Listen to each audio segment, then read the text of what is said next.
اب انہوں نے پنجاب میں بھی آنا ہے, پنجاب کو بھی اپنا ری گین کرنا ہے, خیبر پختونخوا کو بھی کرنا ہے. تو دس از دا بیسٹ وے.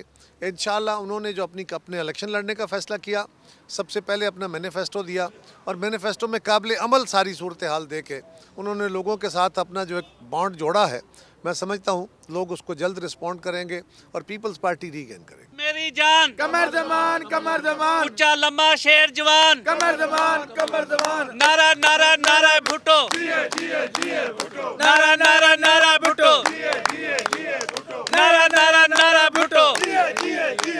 8 فروری کو کسی کو سادہ اکثریت نصیب ہوگی؟ لگتا نہیں ہے. جس فضا میں الیکشن ہو رہا ہے کہ کوئی بھی جماعت اکثریت حاصل کر پائے, سو امکانی صورتحال یہی ہے کہ اس ملک کے اندر کولیشن حکومتی بنے گی. تو کولیشن کا پیپلز پارٹی اس کولیشن کا حصہ ہوگی؟ یہ تو فیصلہ وقت کرے گا. پیپلز پارٹی اپنی کوشش ضرور کرے گی اور انشاءاللہ کامیاب ہوگی, اور انشاءاللہ ہم کوشش کریں کہ ہم کولیشن کو لیڈ کریں. اور ملک صاحب آپ سے بہتر کون جانے گا کہ پیپلز پارٹی وہ واحد جماعت ہے. کولیشن حکومتیں کمزور بھی ہوتی ہیں اور بہت طاقتور بھی ہوتی ہیں. 2008 کی حکومت ہماری کولیشن گورنمنٹ تھی, لیکن بڑے تاریخی کام ہم نے کیے تھے, کیونکہ آپ نے کولیشن میں سب کو اکاموڈیٹ کرنا ہوتا ہے. یہ پیپلز پارٹی ہے جس کا رویہ اکاموڈیٹو ہے. ہم لوگوں کے, ساری جماعتوں کے, سب لوگوں کو جو ساتھ چلتے ہیں, ان کو ان کی رائے کو احترام کرتے ہوئے, ان کے نقطہ نظر کو, ان کی مینیفیسٹو کو اکاموڈیٹ کرتے ہوئے چلتے ہیں, جس کے نتیجے میں ہم کنسنسس کے ساتھ ڈیسیژن میکنگ کر لیتے ہیں. یہ پیپلز پارٹی کا سب سے بڑا تجربہ ہے. زرداری صاحب مفاہمت کے بادشاہ جانے جاتے ہیں, لیکن ایک مفاہمت والی حکومت ابھی پی ڈی ایم کی تھی, شہباز شریف اور نون لیگ پہ بہت بھاری پڑی ہے. ایسی حکومت دوبارہ آئی تو بڑی مشکل ہوگی. دیکھیے, گزارش یہ ہے کہ وہ حکومت بھاری پڑی, اسی بات اپنی جگہ, لیکن حکومت ملی کن حالات میں تھی. اگر ہم جب حکومت آئی تھی اس وقت اور جب حکومت گئی ہے اس وقت کے حالات کو دیکھیں, اور حالات ملک صاحب صرف یہ نہیں ہوتے نا کہ اپیرنٹ کیا ہے, اس کے پیچھے صورتحال کیا تھی. مثلا یہ حکومت جب آئی تھی تو اس وقت عالمی منڈی میں تیل کی قیمتیں یہ نہیں تھی جو حکومت کے دوران ہو گئیں, تو اس میں تو ہماری حکومت کا کوئی قصور نہیں تھا.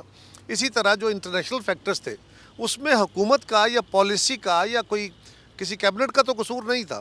ان عالمی حالات کا مقابلہ کرتے ہوئے سستا تیل اور سستی بجلی یہ حکومت کیسے دے پاتی؟ عالمی فیکٹر تو دنیا میں مہنگائی ہوئی, اس کے اثرات یہاں نہ ہوتے یہ کیسے ہو سکتا ہے؟ ہاں, یہ ہمیں کرنا چاہیے تھا.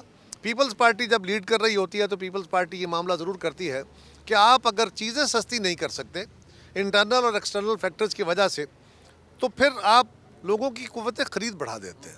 جو ہم نے تنخواہیں بڑھا کے, پینشنیں بڑھا کے, بے نظیر انکم سپورٹ پروگرام چلا کے, اور مزدوروں کو سپورٹ فراہم کر کے, کسانوں کو ان کی فصلوں کی قیمتیں دے کے, اس کے ذریعے سے لوگوں کی قوت خرید بڑھائی اور لوگوں میں آسانیاں پیدا ہوئیں. یہ تو نہیں ہے کہ مہنگائی اس دور میں ختم ہو گئی تھی, اس دور میں بھی تھی, لیکن ہم نے قوت خرید بڑھا کے لوگوں کی لیے آسانیاں پیدا کر لی. اب بھی ہمارا یہی ہے کہ جہاں پہ ایکسپلائٹیشن کر کے جو مڈل مین ہیں وہ ناجائز منافع خوری کر رہے ہیں, اس کو کرٹیل کرنا بھی ریاست کا کام ہے, اور دوسری طرف قوت خرید بڑھانا. اسی لیے ہم کہہ رہے ہیں کہ ہم مزدور کی تنخواہ ڈبل کریں گے, ہم سرکاری ملازم کی تنخواہ ڈبل کریں گے, ہم پینشن بڑھائیں گے, ہم بے نظیر انکم سپورٹ پروگرام میں اس میں اضافہ کریں گے, ہم کسان کو سبسڈی دیں گے. تحریک انصاف بلے کے نشان کے ساتھ پریکٹیکلی اس الیکشن کے عمل سے باہر ہے. ان کے انڈیپینڈنٹ کے طور پر سارے امیدوار آئیں گے. اسمبلی کے اندر انڈیپینڈنٹس کے ساتھ جو ہوگا وہ بھی میری زیادہ اچھی توقع نہیں ہے, دھکے مار کے وہ زیادہ تر لوٹے بن جائیں گے. لگتا ہے آپ کو مستحکم حکومت بن جائے گی یا ایک بے یقینی برقرار رہے گی؟ پہلی بات تو یہ ہے کہ پی ٹی آئی اس وقت جس حالت کا شکار ہے وہ قابل افسوس ہے. وہ کسی صورت میں ہمارے لیے نہ تو اطمینان کا باعث ہے اور نہ کسی خوشی کا باعث ہے. اس سے پاکستان میں ایک سیاسی عمل کے اندر اضطراب ہے. صرف پی ٹی آئی نہیں, سارے ملک کا سیاسی نظام اس وقت بھائی جیک ہوا پڑا ہے اور اس وقت جکڑا ہوا ہے. لیکن یہ پی ٹی آئی کی قیادت اور ان کے کچھ لوگوں کا یہ ان کے کیے ہوئے اپنے اقدامات کی بدولت ہوا ہے. انفارچونیٹلی جب ہم انہیں کہہ رہے تھے کہ ہمارے تجربے سے سیکھ کے ڈائلاگ کے ذریعے بیٹھ کے پولیٹیکل فورسز اپنا معاملہ حل کر لیں, اور حل ہونے کے نزدیک پہنچ گیا تھا, وہاں پہ اڑ کے انہوں نے اپنے لیے بھی گڑھے کھودے, ہمارے لیے بھی کھودے. یہ بڑا افسوسناک ہے. یقیناً ان کے لوگوں کے لیے الیکشن لڑنا بھی مشکل ہے. اگر وہ سیٹیں لیں گے تو جو آپ نے کہا ایسے خدشات تو موجود ہیں, ہماری سیاست کے اندر ہوتا رہا. ہمارے تو نشان پہ لیے ہوئے جیتے ہوئے بندے پیٹریاٹ بنا لیے گئے تھے. انڈیپینڈنٹس کی تو کیا حالت ہوتی ہے.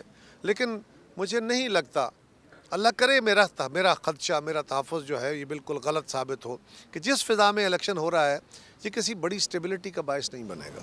بہت شکریہ قمر زمان کہہ رہے سب. اونچا لمبا شیر جوان, کمر زمان کمر زمان, نعرہ نعرہ